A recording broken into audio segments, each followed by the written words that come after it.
Dia do arquiteto nunca vai ser o mesmo se ele observar uma coisa: ele nunca deixar de aprender algo naquele seu dia. Independente se ele faz sempre a mesma rotina, o mesmo tipo de projeto. Porém, o que a gente faz aqui, né, na nossa arquisérie ou no nosso dia, né, que aqui eu estou refletindo o meu dia de arquiteto, é olhar a arquitetura, né? A gente vai muito por observação, né? O arquiteto precisa ter esse olhar, né? Ele vai treinando esse olhar e ali ele vai aprendendo.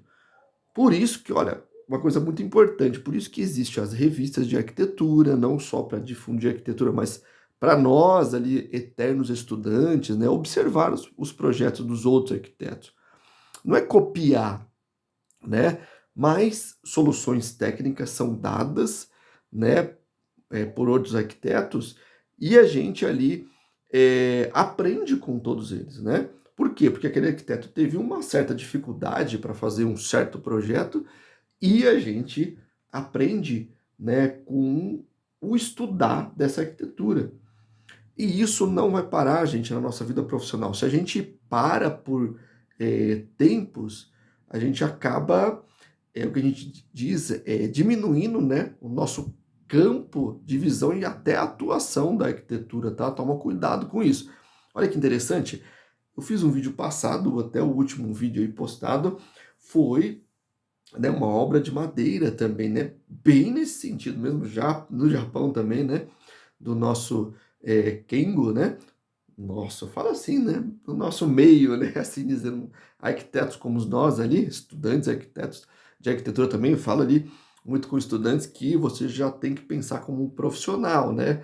Então você já é um futuro arquiteto, né? Olha que interessante, já é um futuro arquiteto. Então você está no caminho, né, de ser um profissional da arquitetura, tem que pensar como um profissional.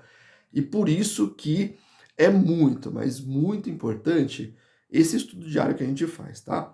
Bora lá então, olha só, né? Dei essa grande introdução aí para você entender. O projeto que a gente pegou anteriormente era uma ponte, né? Na verdade, uma galeria ponte, né?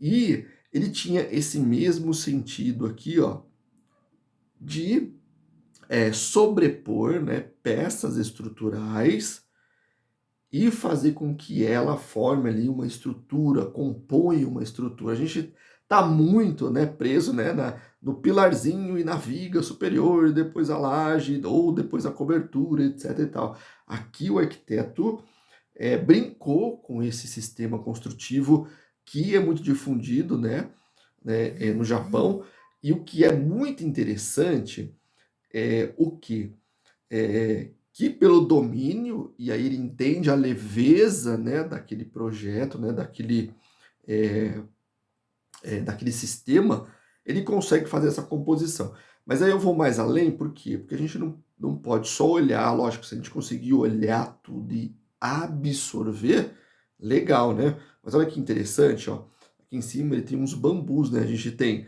né, vamos lá, ó, vamos começar do começo, assim dizendo, né? Então a gente tem pilares, né? Ele brincou com o pilar trançando o pilar, etc e tal.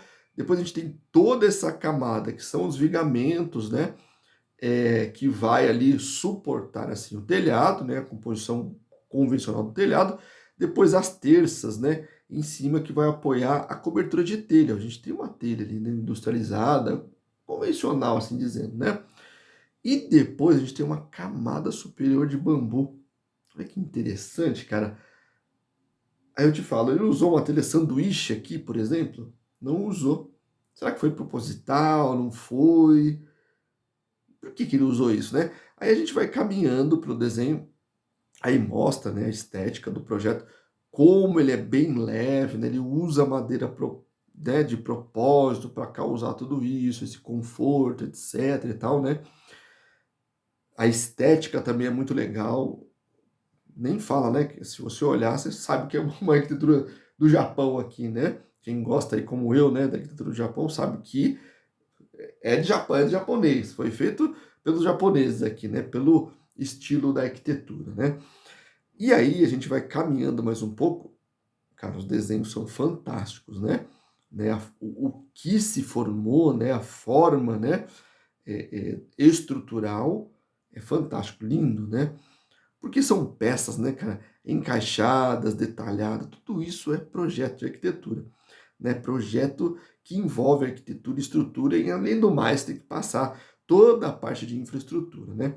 Aí mais imagens, né, desse desenho, olha que interessante, né? A gente tem na cabeça o uso da madeira como uso não racional. Mas olha a quantidade de madeira que ele usa aqui, muito bem usada a madeira, aí sim, né, ela não fica como mal utilizada, como a gente usa nas nossas obras aqui, acaba jogando fora, tá? Mas aí, né, entramos uma outra esfera, tá? E aí vamos olhando a arquitetura, o que mais me chamou a atenção, lembra muito, né, uma obra do Kenwo, né? Lembra muito, muito uma obra dele, por esse jogo de madeiras, né? A leveza também, né? Dessas portas, ele conseguiu colocar essa leveza. Mas olha que interessante aqui, ó, né? A composição ali de infraestrutura também, olha que interessante aqui, né? Elétrica, sinalização, hidráulica, um monte de coisa o arquiteto tem que pensar aqui, né? Dimensões, né? Mas aí um detalhe, né? Construtivo, um detalhe que ele quis causar nesses pilares, esse jogo artístico até, né? Aqui também é artístico, mas olha que legal, né? Madeira certificada, muito provavelmente, né? De onde que ela veio, todas as certificações, a composição inteira ali, né? Lindo, né, cara? Né, a composição que ele fez aqui é lindo demais, né? Bom, mas não vou entrar nesse mérito aqui, né, de partido arquitetônico, mas olha os desenhos, né? A gente começa a ver os desenhos, as camadas aqui, né, do projeto, etc e tal. Mas olha esse detalhe aqui, ó. Olha que maluco os caras pensaram, né? Então a gente tem, ó, um detalhe de uma peça aqui, né, de estrutura, que é a peça de madeira, as outras peças de madeira aqui, a telha, certo? E uma parte superior, que é aquela parte de bambu. Por que que eles fizeram isso? Cara, o bambu, né, é uma madeira também, né? Para causar toda a parte térmica, né? Não causar, né, na verdade, evitar a parte térmica. E olha que negócio muito louco. O que eles colocaram aqui, a gente vê muito quando você pega projetos, por exemplo, de shopping, salas comerciais, né, ou grandes, né, edificações que têm um uso ali bem comercial, sprinklers, né, que são chuveiros, né, para combate a incêndio. Olha o que eles fizeram aqui, ó, sprinklers, né, na parte superior do telhado. Para quê? Justamente para resfriar toda aquela área caso tenha um calor muito incidente. O bambu ajuda isso, a gente vê muito telhado verde, né? Mas o sprinkler aqui é para resfriar aquele telhado verde. Olha que interessante, ou talvez também uma prevenção, né, de um incêndio, alguma coisa desse tipo, ele vai resfriar toda aquela área. Nesse caso aqui, eu aposto que ele é muito para resfriar toda a área. E o que eu digo no começo, né? A cada dia a gente tem que aprender algo, por que não a gente não projeta algo desse tipo aqui? Eu já ouvi isso há muito tempo atrás de um professor meu na faculdade falando sobre projetar isso, né? Resfriar isso, né? As coberturas. Muito interessante, né?